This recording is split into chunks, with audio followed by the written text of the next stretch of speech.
अस्सलाम वालेकुम grade 6। My name is Sadaf and I am your computer teacher. Students, हम लोग पढ़ रहे हैं चैप्टर नंबर 7 जिसका नाम है algorithms and flow charts. Students, आप लोगों को याद होगा लास्ट लेक्चर में हम लोगों ने पढ़ा था कि फ्लो चार्ट्स क्या होते हैं और एल्गोरिथम्स क्या होते हैं। आज के लेक्चर में हम लोग एल्गोरिथम्स और फ्लो चार्ट्स की प्रैक्टिस करने वाले हैं। तो चलिए मेरे साथ लेक्चर की तरफ। स्टूडेंट्स, हम लोग पढ़ रहे हैं algorithms and flow charts. Last lecture में हम लोगों ने बात की थी कि एल्गोरिथम्स क्या होते हैं और फ्लो चार्ट्स क्या होते हैं। हम लोगों ने कहा था कि एल्गोरिथम्स होते हैं स्टेप्स या फिर इंस्ट्रक्शंस होती हैं किसी भी टास्क को परफॉर्म करने के लिए, और फ्लो चार्ट क्या होता है? फ्लो चार्ट होता है ग्राफिकल रिप्रेजेंटेशन ऑफ एल्गोरिथम्स। ठीक है, जरा एक बार इन दोनों की डेफिनेशन भी रिकॉल कर लेते हैं। एल्गोरिथम क्या है? अ सीक्वेंस ऑफ इंस्ट्रक्शंस और steps to solve a problem. किसी भी प्रॉब्लम को सॉल्व करने के लिए जो स्टेप्स या फिर सेट ऑफ इंस्ट्रक्शंस होते हैं उन्हें हम कहते हैं एल्गोरिथम। और फ्लो चार्ट क्या होता है? अ डायग्रामेटिकल रिप्रेजेंटेशन ऑफ एल्गोरिथम, यानी कि एल्गोरिथम को जब हम लोग ग्राफिकल फॉर्म में रिप्रेजेंट करते हैं तो स्टूडेंट्स उस चीज को हम कहते हैं एक फ्लो चार्ट। ठीक है, तो स्टूडेंट्स सबसे पहले हम लोगों ने बात की थी कि एल्गोरिथम किसी पॉइंट पे स्टार्ट होता है और किसी पॉइंट पे एंड होता है। एक बार स्टेप्स रिकॉल कर लेते हैं। सबसे पहले एल्गोरिथम स्टार्ट होता है, फिर हमारे पास होती है इनपुट, फिर होती है प्रोसेसिंग। प्रोसेसिंग के बाद हम लोग आउटपुट की तरफ जाते हैं और आउटपुट के बाद स्टूडेंट्स हमारा वो एल्गोरिथम एंड हो जाता है।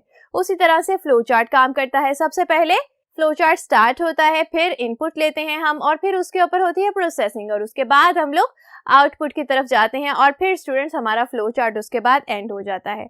हम लोगों ने देखे थे कुछ सिंबल्स को जरा एक बार रिकॉल कर लेते हैं। हम लोगों ने कहा था एक राउंडेड रेक्टेंगल इस्तेमाल होता है फ्लो चार्ट को स्टार्ट करने के लिए और उसे एंड करने के लिए। उसके बाद हम लोगों ने देखा था कि एक पैरेललोग्राम हम लोग यूज करते हैं। क्यों यूज करते हैं? इनपुट के लिए और आउटपुट के लिए। और स्टूडेंट्स एक बेसिक रेक्टेंगल हम लोग इस्तेमाल करते हैं किस लिए? प्रोसेसिंग के लिए। ठीक है स्टूडेंट्स, इसके अलावा हम लोगों ने देखा था एक डायमंड सिंबल। डायमंड सिंबल क्यों यूज होता है? डिसीजंस लेने के लिए। और हम लोगों ने देखी थी फ्लो लाइंस। ठीक है स्टूडेंट्स, अब हम लोग देखने वाले हैं कि किस तरह से हम लोग एल्गोरिथम्स और फ्लो चार्ट्स को कंडक्ट करते हैं। चलिए मेरे साथ। लास्ट लेक्चर में हम लोगों ने एक बहुत ही बेसिक एग्जांपल ली थी और हम लोगों ने स्टूडेंट्स उसके रेलेवेंट फ्लो चार्ट और एल्गोरिथम को बनाया था। आज भी हम लोग एक एग्जांपल लेंगे और हम लोग लिखेंगे एक एल्गोरिथम और उससे रेलेवेंट हम लोग एक फ्लो चार्ट बनाएंगे। तो स्टूडेंट्स चलिए मेरे साथ लिखना शुरू करते हैं। सबसे पहले हम लोग देख लेते हैं कि हम लोगों ने करना क्या है। हमारा प्रॉब्लम है स्टूडेंट्स, हम लोगों ने फाइंड करना है ग्रेटर नंबर। ठीक है, अगर हमारे पास दो नंबर्स हैं उनमें से हम लोगों ने ग्रेटर नंबर फाइंड करना हो तो हम लोग क्या एल्गोरिथम लिखेंगे और क्या फ्लो चार्ट बनाएंगे। चलिए मेरे साथ देखिए। हम लोगों ने कहा था सबसे पहले हम क्या करते हैं? स्टार्ट करते हैं। तो सबसे पहला स्टेप क्या होगा? स्टार्ट, और उसके बाद स्टूडेंट्स स्टार्ट करने के बाद क्या होगा? हम लोग लेते हैं इनपुट।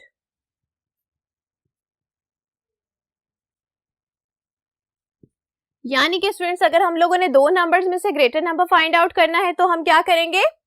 दो नंबर्स लेते हैं, से ए एंड बी। अब उसके बाद स्टूडेंट्स थर्ड स्टेप क्या था? हम लोग नंबर्स को चेक करेंगे।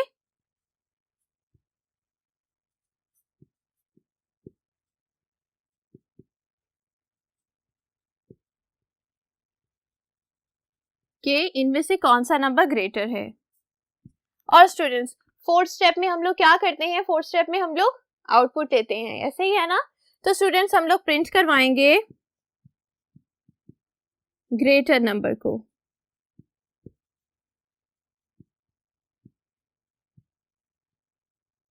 ठीक है, उसके बाद क्या होगा?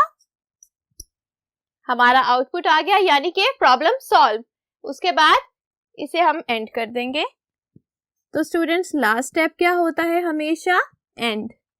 आप लोगों ने हमेशा ये बात याद रखनी है कि एल्गोरिथम का पहला स्टेप क्या होता है? पहला स्टेप होता है स्टार्टिंग का, और लास्ट स्टेप क्या होता है? लास्ट स्टेप में हम उस प्रोग्राम को या उस एल्गोरिथम को हम एंड करते हैं। ठीक है, एंडिंग और स्टार्टिंग पॉइंट के बगैर आप लोग कभी भी एल्गोरिथम नहीं लिखते। तो स्टूडेंट्स एक बार रिकॉल करते हैं कि हम लोगों ने एल्गोरिदम लिखा है। सबसे पहले हम करेंगे इसे स्टार्ट, उसके बाद हम लोग इनपुट के तौर पे दो नंबर्स लेंगे जिन्हें हमने कहा है ए और बी। उसके बाद स्टूडेंट्स हम लोग ए और बी इन दोनों नंबर्स को चेक करेंगे कि कौन सा नंबर है ग्रेटर। और स्टूडेंट्स उसके बाद क्या होगा, जब हमें पता चल जाएगा कि नंबर कौन सा ग्रेटर है, उसके बाद हम क्या करेंगे, ग्रेटर नंबर को प्रिंट कर देंगे, यानी कि ये है आउटपुट। और जब हमारे पास आउटपुट आ जाती है तो इसका मतलब क्या होता है कि हमारा प्रॉब्लम हो चुका है सॉल्व। उसके बाद हम क्या करते हैं, उसके बाद हम प्रोसेस को एंड कर देते हैं। ठीक है, तो स्टूडेंट्स अब इस एल्गोरिदम को हम लोगों ने ग्राफिकल वे में रिप्रेजेंट करना है, यानी कि हम लोगों ने बनाना है एक फ्लो चार्ट। तो चलिए मेरे साथ शुरू करें। सबसे पहले स्टार्टिंग के लिए मुझे बताएं कि हम लोग कौन सा सिंबल यूज करते हैं। हम लोग यूज करते हैं एक राउंडेड रेक्टेंगल। ठीक है, तो स्टूडेंट्स ये स्टेप क्या है, ये है स्टार्टिंग पॉइंट। ठीक है, उसके बाद क्या होगा, एक फ्लो लाइन बना लेते हैं। फ्लो लाइन के बाद स्टूडेंट्स हम लोगों ने एक पैरेललोग्राम बनाना है, यानी कि इनपुट का साइन बनाना है। ठीक है, और यहां हम लोग लेंगे इनपुट के तौर पर दो नंबर्स, यानी कि ए एंड बी। ठीक है, उसके बाद हम लोगों ने करना है दो नंबर्स को चेक। स्टूडेंट्स ये है बात थोड़ी सी समझने वाली कि हम लोग दो नंबर्स को चेक करेंगे जब, तो स्टूडेंट्स हमारे पास क्या होगा, या तो नंबर ए ग्रेटर आएगा या फिर नंबर बी ग्रेटर आएगा। अगले स्टेप में हम लोग क्या करेंगे, प्रोसेसिंग होगी, चेक करेंगे कि कौन सा नंबर ग्रेटर है।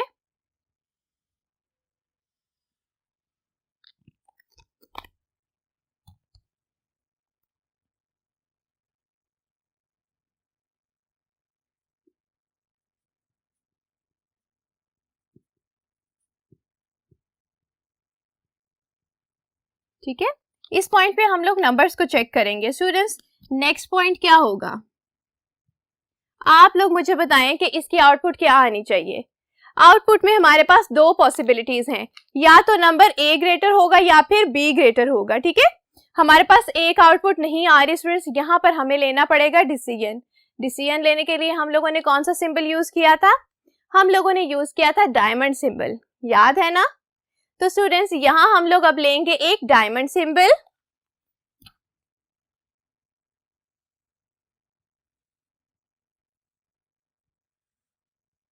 और उस डायमंड सिंबल में हम लोग क्या कंडीशन लिखेंगे,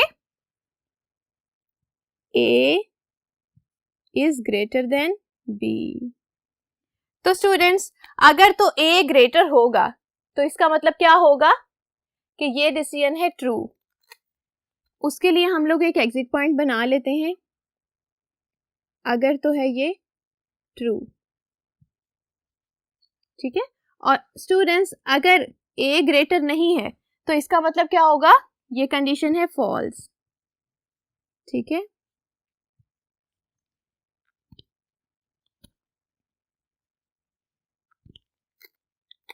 अगर ये ट्रू है स्टूडेंट्स तो हम लोग क्या करेंगे,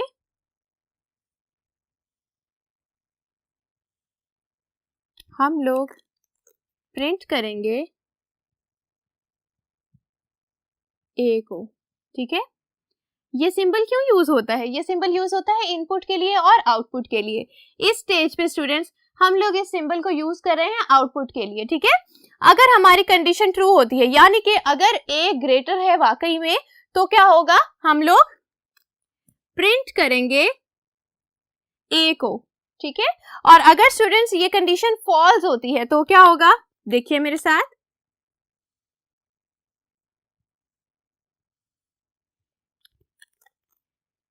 अगर कंडीशन फॉल्स होगी तो हम लोग प्रिंट करेंगे बी को। ठीक है, और स्टूडेंट्स इसके बाद क्या होगा, अगर ट्रू होगा हम ए प्रिंट करेंगे और उसके बाद हो जाएगा हमारा प्रोसेस एंड। और एंड करने के लिए हम लोग कौन सा सिंबल यूज करते हैं,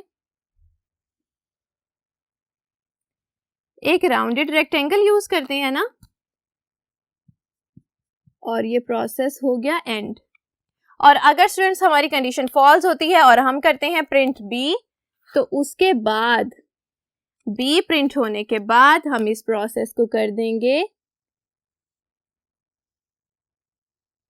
एंड।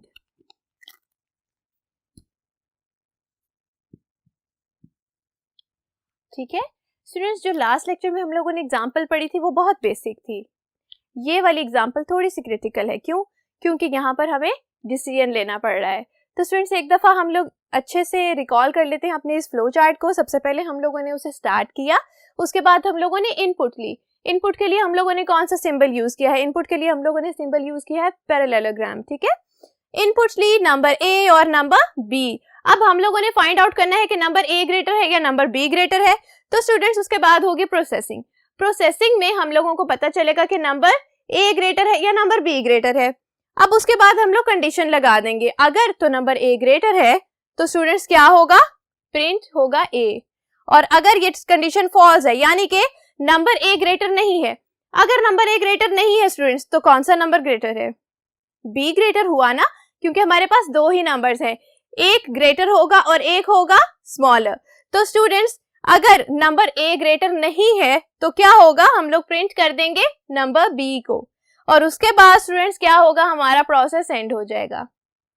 एक चीज जरा गौर करें, हम लोगों ने जब पढ़ी थी कैरेक्टरिस्टिक्स ऑफ फ्लो चार्ट तो हम लोगों ने कहा था कि डिसीजन के लिए एंट्री पॉइंट कितने होते हैं? सिर्फ एक होता है। और एग्जिट पॉइंट कितने होते हैं? एग्जिट पॉइंट हो सकते हैं दो। ठीक है, दो भी हो सकते हैं, दो से ज्यादा भी हो सकते हैं। तो स्टूडेंट्स अगर ये कंडीशन है ट्रू तो हम लोग क्या करेंगे? प्रिंट करेंगे ए को और फिर हम लोग इसे नहीं देखेंगे। इस कंडीशन पे आप लोगों ने ध्यान देना है। अगर ये ट्रू होगी तो हम लोग इसे भूल जाएंगे और सिर्फ इस प्रोसेस को याद रखेंगे, यानी कि फिर प्रिंट होगा ए और फिर हम लोग प्रोसेस को कर देंगे एंड। लेकिन स्टूडेंट्स अगर ये कंडीशन होती है फॉल्स तो हम इस प्रोसेस को भूल जाएंगे और सिर्फ इसे याद रखेंगे, यानी कि उसके बाद हम लोग प्रिंट करेंगे बी और फिर हम कर देंगे अपना प्रोसेस एंड। ठीक है, मुझे उम्मीद है स्टूडेंट्स आप लोगों को इस फ्लो चार्ट और एल्गोरिथम की अच्छे से समझ आ गई होगी। एक और एग्जांपल देख लेते हैं, उससे हमें एल्गोरिथम्स और फ्लो चार्ट्स अच्छे से क्लियर हो जाएंगे। तो चलिए मेरे साथ देखिए। जी स्टूडेंट्स नेक्स्ट एग्जांपल देखिए। हमारी प्रॉब्लम सबसे पहले देख लेते हैं। हम लोगों ने एवरेज फाइंड आउट करनी है 3 नंबर्स की। 3 नंबर्स हैं हमारे पास और उनका हम लोगों ने एवरेज फाइंड आउट करना है। तो स्टूडेंट्स सबसे पहले एल्गोरिथम लिखिए मेरे साथ।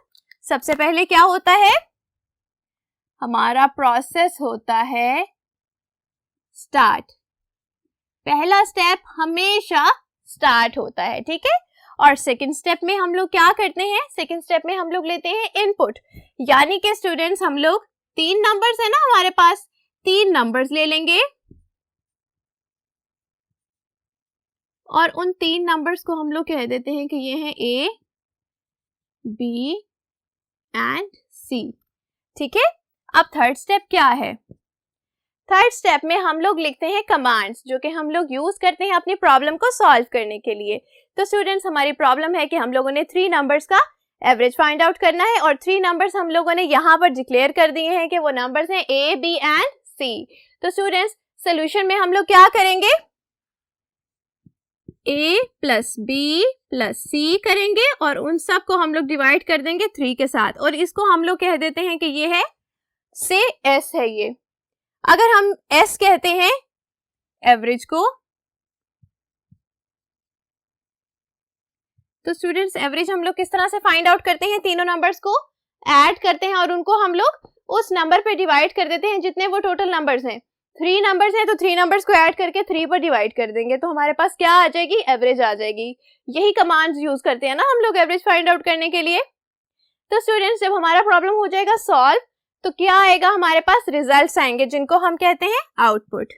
तो स्टूडेंट्स आउटपुट के तौर पे हम लोग प्रिंट करने वाले हैं एस को और उसके बाद जब हमारा आउटपुट प्रिंट हो गया है यानी कि हमारा प्रॉब्लम हो चुका है सॉल्व, अब हम लोग क्या करेंगे? नंबर 5 पे हम लोग इसे एंड कर देंगे। ठीक है, एक बार रिकॉल कीजिए मेरे साथ। सबसे पहले स्टार्ट करेंगे, फिर हम इनपुट लेंगे नंबर्स ए बी एंड सी और उसके बाद हम लोगों ने वो कमांड देनी है जो कि हम लोग इस प्रॉब्लम को सॉल्व करने के लिए यूज करने वाले हैं, यानी कि हम लोग इन 3 नंबर्स को ऐड करेंगे और उनको हम डिवाइड कर देंगे 3 पर। उसके बाद स्टूडेंट्स एस हम लोगों ने कहा था कि एस क्या है, एस है एवरेज। जो आंसर हमारा आएगा उसको हम कौन से वेरिएबल में स्टोर करेंगे, एस में स्टोर करेंगे। और स्टूडेंट्स नंबर 4 पे क्योंकि हम लोगों को आउटपुट चाहिए तो हम लोग उस एस को प्रिंट कर देंगे जो कि क्या है, तीनों नंबर्स की एवरेज है। ठीक है, अब जब हमारा प्रॉब्लम हो चुका है सॉल्व तो हम लोगों ने क्या करना है, हम लोगों ने अपने इस प्रोसेस को एंड कर देना है। ठीक है, तो स्टूडेंट्स ये हम लोगों ने एल्गोरिथम लिख लिया है। अब हम लोग फ्लो चार्ट की तरफ चलते हैं। सबसे पहले क्या करेंगे, एक राउंडेड रेक्टेंगल बनाते हैं, यानी कि हम लोग अपना फ्लो चार्ट करते हैं स्टार्ट। ठीक है,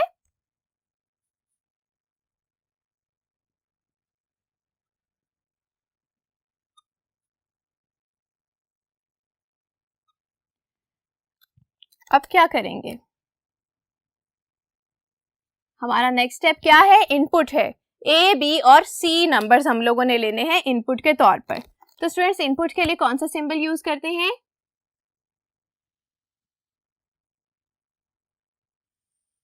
जी, तो अब हम लेने वाले हैं इनपुट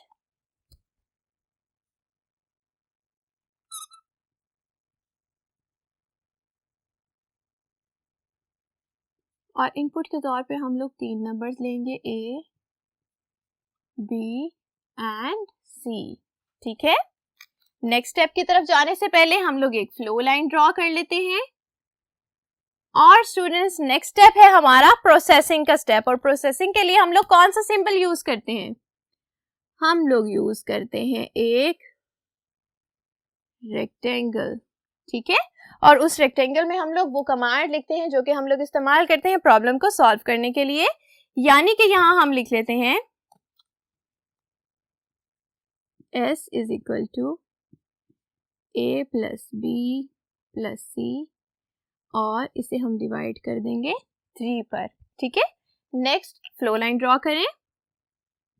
अब स्टूडेंट्स प्रोसेसिंग हो चुकी है, प्रोसेसिंग के बाद क्या स्टेप होता है, हमारी आउटपुट आनी है। अब आउटपुट के लिए कौन सा सिंबल यूज करते हैं, सेम सिंबल जो कि हम लोगों ने इनपुट के लिए यूज किया था। और स्टूडेंट्स हमारी आउटपुट क्या है, प्रिंट हो जाएगा एस। एस क्या है, एस है हमारी एवरेज। ठीक है, हम करेंगे प्रिंट एस। और अब स्टूडेंट्स क्योंकि हमारा प्रॉब्लम हो चुका है सॉल्व, तो अब हमारा नेक्स्ट स्टेप क्या होना चाहिए, नेक्स्ट स्टेप में हम लोग अपने इस फ्लो चार्ट को कर देंगे एंड। और हम लोगों ने बना लिया है एक राउंडेड रेक्टेंगल और इसमें हम लोग लिख देंगे एंड। ठीक है, सबसे पहले हमारा फ्लो चार्ट होता है स्टार्ट, कौन से सिंबल के साथ, राउंडेड रेक्टेंगल के साथ। उसके बाद हम लोग लेते हैं इनपुट। इनपुट में हम लोगों ने कौन से नंबर्स लिए हैं, 3 नंबर्स लिए हैं, ए, बी एंड सी। उसके बाद स्टूडेंट्स हम लोगों ने करनी है प्रोसेसिंग। प्रोसेसिंग के लिए कौन सा सिंबल यूज होता है, जरा देख के बताएं।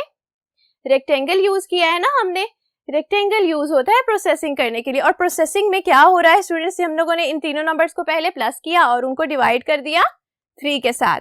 अब हमारे पास आ चुका है इन सब का एवरेज। उस एवरेज को अब हम लोगों ने प्रिंट करना है। ठीक है, प्रिंट करने का मतलब है कि ये है हमारी आउटपुट। तो स्टूडेंट्स आउटपुट के लिए भी हम लोगों ने सेम सिंबल यूज किया जो कि हमने यूज किया था इनपुट के लिए, यानी कि हम लोगों ने यहाँ यूज किया है एक पैरेललोग्राम। अब स्टूडेंट्स क्योंकि हमारा प्रॉब्लम हो चुका है सॉल्व और हम लोगों ने अपने रिजल्ट्स को भी प्रिंट करवा लिया है, तो हम क्या करेंगे, अपने इस प्रोसेस को कर देंगे एंड। ठीक है, तो स्टूडेंट्स ये थी 2 एग्जाम्पल्स जो कि हम लोगों ने देखी हैं एल्गोरिथम्स लिखने के लिए और फ्लो चार्ट्स लिखने के लिए। मुझे उम्मीद है कि आप लोगों को अच्छे से समझ आ गया होगा। अगर आप लोग इसकी मजीद प्रैक्टिस करना चाहते हैं तो स्टूडेंट्स अपनी मैथ्स की बुक में से कोई सी भी एक प्रॉब्लम लेकर आप उसके लिए एक एल्गोरिथम लिखें और एक फ्लो चार्ट बनाएं। तो स्टूडेंट्स आप लोगों की प्रैक्टिस ज़्यादा अच्छी हो जाएगी। मुझे उम्मीद है कि आप लोगों को एल्गोरिथम्स और फ्लो चार्ट्स अच्छे से समझ आ गए हैं। अब देख लेते हैं एक छोटा सा नॉलेज टेस्ट जिससे हमें क्लियर हो जाएगा कि हम लोगों ने अभी तक जो पढ़ा है वो हमें अच्छे से याद है या नहीं है। चलिए देखिए, चलिए स्टूडेंट्स नॉलेज टेस्ट की तरफ चलते हैं। हमारा पहला क्वेश्चन है, a dash is a diagrammatical representation of algorithm. Students हम लोगों ने बात की थी एल्गोरिथम्स की डायग्रामेटिकल या फिर ग्राफिकल रिप्रेजेंटेशन को हम लोग क्या कहते हैं, हमने पढ़ा था उसे हम कहते हैं फ्लो चार्ट्स, याद है ना। जरा ऑप्शंस देखिए, फ्लो लाइंस, फ्लो चार्ट या फिर प्रोग्राम। तो स्टूडेंट्स हम लोगों ने कहा था कि वो होते हैं फ्लो चार्ट्स। तो चलिए फ्लो चार्ट्स को मेरे साथ मार्क करें।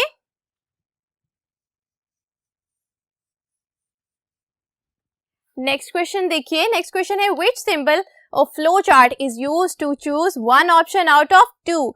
अगर हमारे पास दो ऑप्शंस हैं तो स्टूडेंट्स उनमें से अगर हमने किसी एक को चूज करना है तो इसका क्या मतलब है?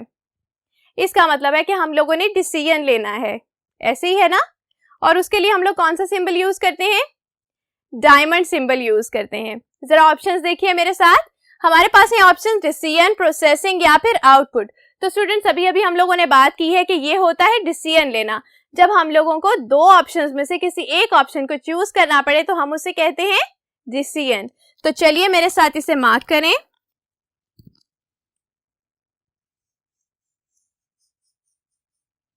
जी स्टूडेंट्स नेक्स्ट क्वेश्चन देखिए, and dash is a sequence of steps to solve a problem. क्या होती है प्रॉब्लम को सॉल्व करने के स्टेप्स? देखिए ऑप्शंस, ये होता है प्रोग्राम या फिर एल्गोरिदम या फिर इन दोनों में से कोई भी नहीं। तो स्टूडेंट्स हम लोगों ने कहा था कि प्रोग्राम लिखने से पहले हम लोग उसकी इंस्ट्रक्शंस या फिर उसके स्टेप्स को एक जगह पे लिख लेते हैं और उन्हें हम क्या कहते हैं? उन्हें हम कहते हैं एल्गोरिदम। ठीक है, तो इसका मतलब ये हुआ कि किसी भी प्रॉब्लम को सॉल्व करने के लिए जो स्टेप्स या फिर जो इंस्ट्रक्शंस हम लोग फॉलो करते हैं उन्हें हम कहते हैं एल्गोरिदम्स। तो स्टूडेंट्स हमारा करेक्ट आंसर क्या होना चाहिए? एल्गोरिदम होना चाहिए ना। तो चलिए इसे मार्क करें मेरे साथ। जी, तो अब हमारे नॉलेज टेस्ट का है लास्ट क्वेश्चन। तो चलिए देखिए मेरे साथ, diamond is a symbol of dash. Students ये डायमंड सिंबल है ना, और हम लोगों ने ये क्यों यूज किया था? ऑप्शंस देखिए, प्रोसेसिंग के लिए, इनपुट के लिए या फिर डिसीजन के लिए। तो स्टूडेंट्स हम लोगों ने बात की थी कि प्रोसेसिंग के लिए कौन सा सिंबल यूज होता है। प्रोसेसिंग के लिए हम लोग सिंबल यूज करते हैं रेक्टेंगल, और इनपुट के लिए हम लोग यूज करते हैं पैरेललोग्राम। तो स्टूडेंट्स हम लोगों ने बात की थी डिसीजन मेकिंग के लिए हम लोग इस डायमंड सिंबल को यूज करते हैं, यानी कि करेक्ट आंसर क्या होना चाहिए? डिसीजन होना चाहिए। तो चलिए मेरे साथ इसे मार्क कर लें।